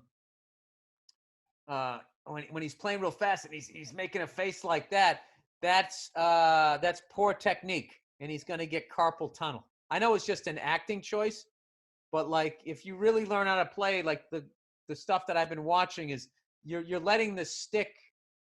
It's like dribbling a basketball. You dribble basketball, you're not going like that. You're just letting gravity do it. So this should all be relaxed. This is relaxed. Your face is relaxed. You're sitting up straight. That's the way you do it. And a lot of guys like myself were self-taught. You lean into one side, you're powering your way through shit, and you end up getting like physical ailments from doing this fun thing. And any drummers watching, I can't recommend enough getting with somebody that actually, like Dave Elitch is the guy. He taught me to sit up straight. I mean, I got to the point through years of driving on the road and sitting on airplanes. I had a sciatic nerve issue. I have a sciatic nerve issue. Yeah, and I started playing drums, and my feet were going numb, and I'm falling asleep. Like, what the fuck is going on? He hooked me up with the masseuse. She worked all of that shit out. I got on a squats and all these different leg exercises to build up, because my backside was just skin and bone from just sitting on Southwest flights and TWA and all these fucking flights, airlines that don't exist anymore. So, so everybody thought that was the drum movie of the year, when really it was the Ed Norton movie, Birdman. Birdman. That was the name of the movie, right, Andrew? With Michael Keaton? Yeah, Yes. Yeah. Listen to the soundtrack. Who's the drum? Is it Antonio Sanchez? Andrew, can you look that up? Yep. Sorry. There he is. You got to say something so they see you. Look at Andrew. All right? Yeah. Antonio Sanchez. What he does with the drums on that is it's a fucking masterpiece. And he's actually gone on the road and played it live, and I was supposed to go see him and ended up getting a gig, or something fucking happened, and I didn't get to see him. Like, to me, there's two different ways of like the way I play drums is I do drums, and Antonio Sanchez plays drums, where he is a player like the greats. They like whatever emotion they're feeling, they can then get out of the drums. Yeah. I just go down and I listen to Good Times, Bad Times. Oh, he does this and then hits cymbal. Yeah. So I'm like doing it. I'm not like playing from my heart. So actually, and I came to that realization when I learned how to be a good comedian, where I would go on stage, and if I didn't feel like doing my act, I wouldn't do my act. And I would just sort of talk about the mood I was in. And then when I finally went into my act, my mood affected the way those jokes came out. And that is what I've been chasing ever since playing drums. Like, can I play two things? Like, you know, when you're in the zone as a comic, you just go on stage, and as you think it, you can just say it. And these musicians get to the point that they can speak through their instrument. So when they're jamming with each other, which is another huge thing that you should be doing, is playing with other people, and they do something which inspires you to do something, and it's an outside your comfort zone thing, and it's an embarrassing thing to do. You know, if you play with the drummer trading fours and he's got killer licks and you don't, you have to go through the open mic bombing, flop sweat, humiliation of that, and then you get good at it. The same way as a comedian. So a lot of the shit that I learned as a comic, I've now applied to working out, playing drums, cooking, flying, aviation, everything. Where it's just like, all right, I'm going to get my instrument rating, right? Which is now fucking off the rails because of this pandemic. But you haven't flown since you can't fly. I haven't flown since Kobe. My wife told me to stop flying, but then, you know, the emotions came down, and it was just like literally what that guy did would be like, it'd be like if some guy put a blindfold on and drove his car 140 miles an hour down the street, slammed into a tree and killed himself. And then the next day I go, Bert, you got to stop driving cars. cars are dangerous. It's like, well, yeah, if you fucking do that. So, But you can't fly, can you fly during coronavirus? yeah, you can. I mean, it's not like it's not a responsible thing to do. If I owned my own helicopter, which I almost did, it's close. Really? I came this close, but I'm a dad. I have a kid. I just couldn't justify the money. But What's a helicopter cost? this was a used A-Star, which was what the cops and the news people fly. Oh, And I fly Robinsons, which, you know, the whole time you're up against the door. You know, they're small, they're lightweight. And when I flew this guy's A-Star, dude, I kept thinking I had the door open. I had to keep looking because it wasn't touching me. I was like, oh my God. And just the power of this thing was incredible. So there was a used one, like a 1988, but it only had 140 hours left on the engine, and they still didn't support the engine. So after 148 hours, I would have had to take the engine, ship it. If I wanted to get it rebuilt, I'd have to ship it to fucking France. And they were going, yeah, and they're going to fucking stare at it for like, because they're the ones who built it. They're going to stare at it for like 2-3 months. And so the guy wanted 500 grand for it, and I had talked him down to, I don't know what. He sold it, but I had talked him down. But it was it's like I was going to buy a Ferrari. And I was just like, I could have done it. I did something better with my money instead. I made a real estate investment instead. Nice. So, but I have to tell you, every time, like, I know what those things sound like, especially with the cops, because they fly at about 300 feet. Yeah. So when I hear those things going over, I swear to God, every time I look up, I smile when I absolutely love that helicopter. And what's funny is a lot of helicopter pilots say, for some reason, they say that the thing's a little squirrely, but like most of my hours is in an R-22, which is the little 2-seater egg beater. And that's one of those things where they say, like, you know, they go, if you can fly that thing, you can fly anything, which isn't necessarily true. It's not like you can be Rambo and just jump in a helicopter. Oh, wait, so that's not real? Well, this is the thing. First of all, there's a startup procedure with all of those things. And when you have that takes so much fun out of the movie. Hold on, let me go through my checklist. Yeah, no, there's like a whole thing. And like with the A-Star, you know, I like the Robinson is just like, it's a piston, it's a gas combustion engine. And the A-Star, I've been out of aviation for 3 months. I already figured what the fuck you call it. It's like a turbine engine. Mm-hmm. So there's a thing, you're watching it as you start it up, okay? And you're looking at the heat of the engine, okay? And as you're starting it up, it gets to a certain point, then you gotta back off the fuel, let it come down for a second, or you could literally blow up the engine and burn down your helicopter. And it gets to a certain point, somehow some fan kicks in, and then your temperature drops all the way down. Then you can go full power, and then it'll come back up again. Fully articulated main rotor system, so there's no mass bumping, there's no low G pushover, there's none of that shit. And just the power of those things. When you pull the collective, you just go up. It's just fucking, I mean, I felt like I was flying a sports car. It was just fucking, I mean, I flew one time, and I was smiling for 3 days. Really? And I was just like, no, dude, I almost bought it. I almost bought that fucking thing. And I was just thinking the other day when I went on, I was like, I should have bought it, because right now I could have just sent the fucking engine during this pandemic to get fixed, because I couldn't fly anyways. But there was a whole fucking thing. Like, I was going to keep it at like Whiteman, and then I'd have to buy the fucking helipad, maybe build one for it to sit on, then the little truck to drive it out. It's just, it's so much fucking money.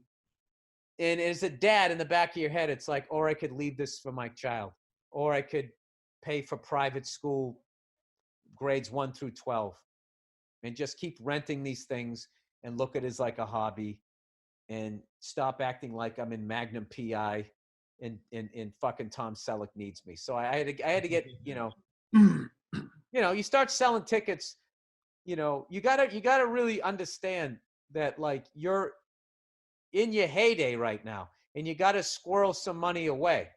Oh yeah. Because, you go up and then you go back down again, and every generation they want their own rock stars, they want their own comedians and that type of thing. So a real estate investment during this time of my life is way smarter than buying a fucking A-star with only 140 hours. But would those 140 hours have been fun, Bert? That would have been fun. When do you go back on the road? First of all, I could have fit like 5 or 6 people in there, dude. And Oh, for real?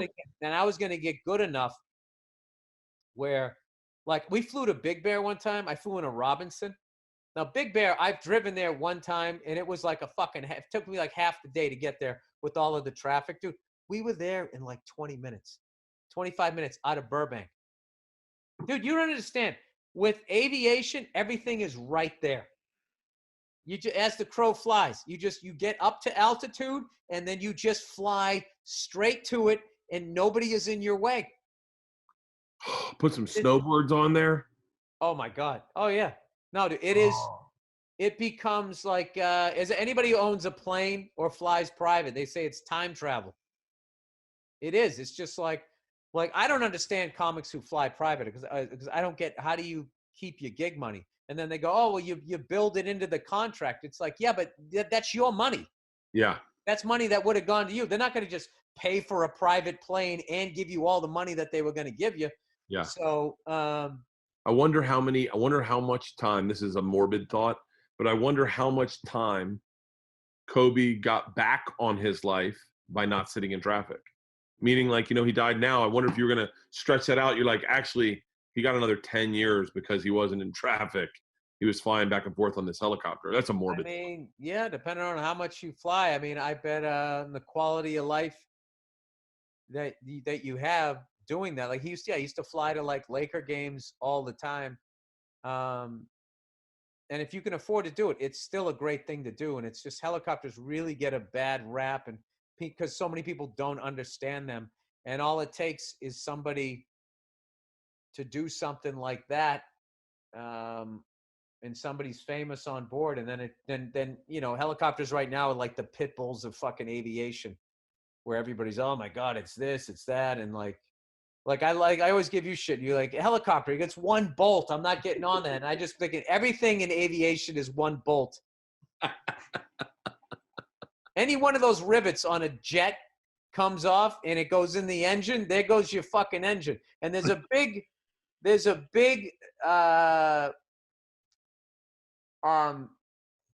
urban myth about dual engines in aviation. Oh, really? Where it's safer to have two rather than one. That's just painted with a broad brush. And from what I've been told, that's not true. Really? Okay. Well, it depends on how powerful your engine is. Okay. In commercial aviation. Yeah. What we fly onto our gigs. One of those engine cuts out. The other engine not only has to have enough power to maintain altitude, it also has to be able to climb. Because God forbid you're like in Utah where you're surrounded by fucking mountains and there's one in front of you. It's not a helicopter. You can't auto-rotate and try to set it down in some little fucking grassy area. Yeah. Like, you need to climb. Now, in private aviation, those little fucking Cessnas and all that thing, how light those things are. You have 2 engines. Now, picture this. What do you think those engines weigh? Like, say, 400 or 500 pounds each? Oh, at least, right? Okay. So one stops working. Now, you went from having 2 that were producing power to now you only have 1, and now you have a 500-pound fat guy sitting on your fucking wing not doing shit. It's like, so the joke with those smaller things is the second engine has just enough power to take you to the scene of the accident. So so 2 engines isn't necessarily. That's what I'll be thinking when I'm flying to Hawaii and they're like, we're going to turn around. We've lost power in one of our engines. I'm going to be like, oh, fuck. No, you'll be fine in those things. I mean, I guess the argument would be also that the other engine will keep you in the air longer. Yeah. Because it's still going, and then maybe that could get you to your spot. I don't fly airplanes, but that's just what fixed wing airplane guys have told me. Because like, oh, that guy's a twin. So that, I mean, then you're pretty much safe. And the guy goes, no, I would rather, with a plane that side, I'd rather have the single with the parachute. Oh, I know what you're talking about. But the parachute, dude, that's also not 100%. What? Because now, okay, so now you've pulled the parachute, then you're like this, and you're going down, and you can't steer. You can't control where you're going to go. And you could be like fucking just the wind blows you. There's a bunch of kids playing in a fucking schoolyard.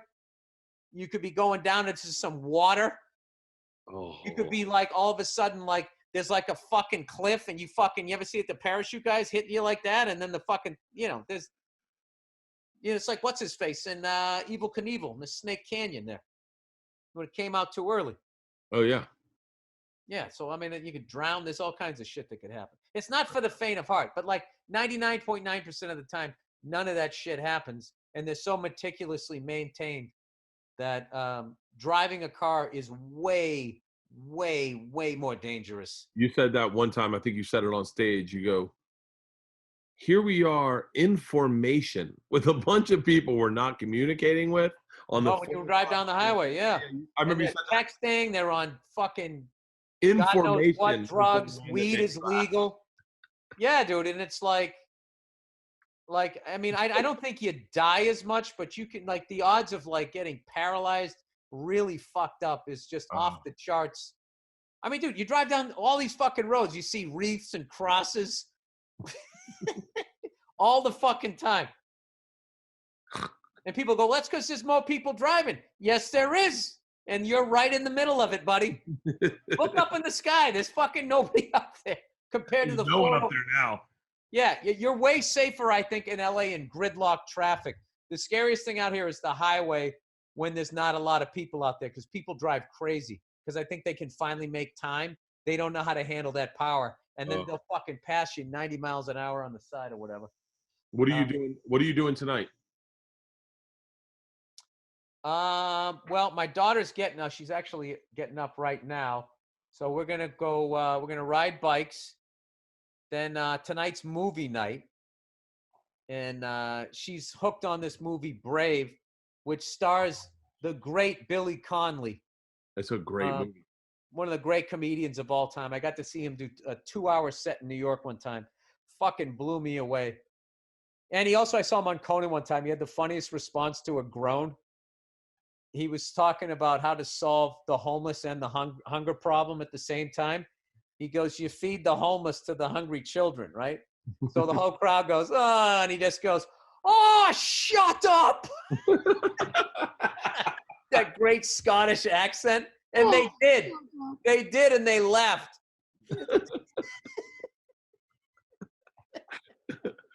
It was so ugly because that guy's vibe, you feel like you're in his house and you're kind of part of his family. The way he does his shit, man, is fucking amazing. So, yeah, so tonight we're going to do movie night. She loves Toy Story and she loves Brave. But my wife, Nia, is so great at, like, getting to take a chance on something new. What did we watch? We watched Ratatouille with Patton Oswalt. Great movie. Great fucking movie. Great fucking movie. And she got a little upset when that evil chef was chasing the rat around. She was like, why he do that? Why he do that? Like, it's okay. It's okay. But I think I don't know. I think we watched Frozen 2 the other day. I think we might do Frozen. Is it good? Frozen, such a great Frozen 2. We watched Frozen 2, man. I think I ended up crying during it. I always cry at all the Disney movies. And my daughters mock me, literally mock me. I know, but you know what, dude? They love it. Yeah. They love it, dude. You're a fucking awesome. You're an awesome dad. I mean, I can't speak on the husband thing. Only your wife can say you're an awesome husband. But like, you're an awesome dad, dude. You really are. They lucked out. Well, I don't care what your dad thinks of you. You did all right. By the way, I haven't drank in like 2 weeks. I drank with Rogan. But I haven't had anything else other than that. How fun is Joe? Oh, dude, when the thing started, I stopped drinking, and then it'd been like a week or 8 days, and then Rogan was like, man, he had found out Michael Yo got coronavirus, and he was like, man, I'm freaked out. He's like, I need a drink to do this, like to calm down. And I was like, well, I'll have a drink with you. I hadn't had one. And it wasn't like I was quitting. And then he lit a joint, and I was like, I'll smoke a joint. And then I lit my own joint because we couldn't pass it. Right. Dude, it was the perfect buzz, Bill. It was the 2 drinks of Buffalo Trace and a joint, and I was perfectly hot, like perfect. You know, I told Nia that. I said, you know what Bert told me when we went to that XFL game? Which, by the way, I was joking on my podcast that the NFL came up with the coronavirus to get rid of the XFL. Because think about it. We knew about it, and they still got to do all their playoffs right into the Super Bowl. Yeah. NHL gets canceled. NBA gets canceled. MLB delayed. The golf, everything is fucking canceled. They got all their money. This shit's going to be over, hopefully, by the fucking preseason. And they took out the XFL. But I told her that you said your perfect buzz was 2 hits off a joint and a glass of red wine. And she goes, oh. Yeah. So. Oh, it was perfect. Yeah. But this will define my dad. My dad tells me when the coronavirus hits, he's like, buddy, stay away from the booze, get healthy, lose some weight, get your blood pressure in control. That's true. That's true. And so I did it. I'm like, I'm down like 10 pounds. You look good, man. Thank you, Bill. And so, but this is my dad. My dad just sent me a text that said, top 10 gin drinks that are actually good for you. And I'm like, just when you tell me not to drink, then he goes, gin's not that bad though, buddy. He's actually right. I was always what's that? Quinine is actually what they gave to the British soldiers and told them to drink when they were out in the woods. Drink tonic because it has quinine, and it was and it helped stop the spread of something. I'll look it up. But, yeah. I'm sure it's. He's just so much smarter than us, isn't he? Yeah. It's really evident. Like Well, that just became a completely different show. This has been a lot more fun. No, than I thought that's good. It's good. I was skeptical of doing the Zoom, but I enjoyed this. This is fucking great. No, you know what I'm hoping? I'm hoping that all these businesses that are finally embracing video conferencing. Look how clear the sky is. It's great. And everybody's more chill and relaxed, especially here in LA. Wouldn't it be great if you could just pitch a fucking show like this? Nah, you got to be in the room and blah, blah, blah. Every time you have a fucking pitch meeting, it's always on the other side of the 405 at 5:30. Yeah, this would be perfect. Yeah, I'm going to. I think at ATC we're going to embrace what we learned, and we'll say that we're doing it for the environment rather than our own selfish reasons. There's another thing too. You could fucking do like 3 pitch meetings in 90 minutes, half hour each. Yeah. Bing, bang, boom. Never fucking leave your goddamn house. I mean, I'm kind of getting into this, dude. I'm starting to understand people who are agoraphobic. Agoraphobic are smart when we return. I heard this very, there's a black family, but it was just the dad and his 2 kids, right? Very manly dad. I was picking up medication at Rite Aid. Very manly dad. And he's like, hey, remember, keep your distance. And his daughter is a little more attractive, but the son was real skinny and nerdy with glasses on. And he says, Dad, as a natural introvert, I've been practicing for these days my entire life. Oh, no. It's like, when you see a kid, you're like, God, man, you're fucking perfect. Don't change who you are. Fucking fell in love with this kid just as a natural introvert. Yeah. And he's smart. He also has a sense of humor. That kid's going to do well in life later. Yeah, later. It's going to be rough. Loud people run your life. Oh. All right, so we're going to do this next week? Fuck yeah. It's perfect. Let's do it. I'm going to go start dinner with my family. This is fucking perfect. Yeah. All right, man. What's so fucking funny What? is the amount of times like I just kept looking at you and then looking at that painting of you. You know what you look like, dude? You look like, if you weren't naked, you look like you're part of some great cigar family, like Making Family, Nicaragua or something like that. You were an aristocratic family in Cuba when the fucking the revolution came, Castro, you got kicked out. But they still know how to make them. We were friends with family friends with Batista. We watch Frozen. I'll let you know what I think. And thank you to everybody for watching. Yeah, Stay thank you home. everyone for watching. Stay home, stay home, stay home, and this fucking thing will be over sooner than later. Awesome, brother. Thank you All for watching the Bill Bert Pod. cast. All right, we'll see you guys.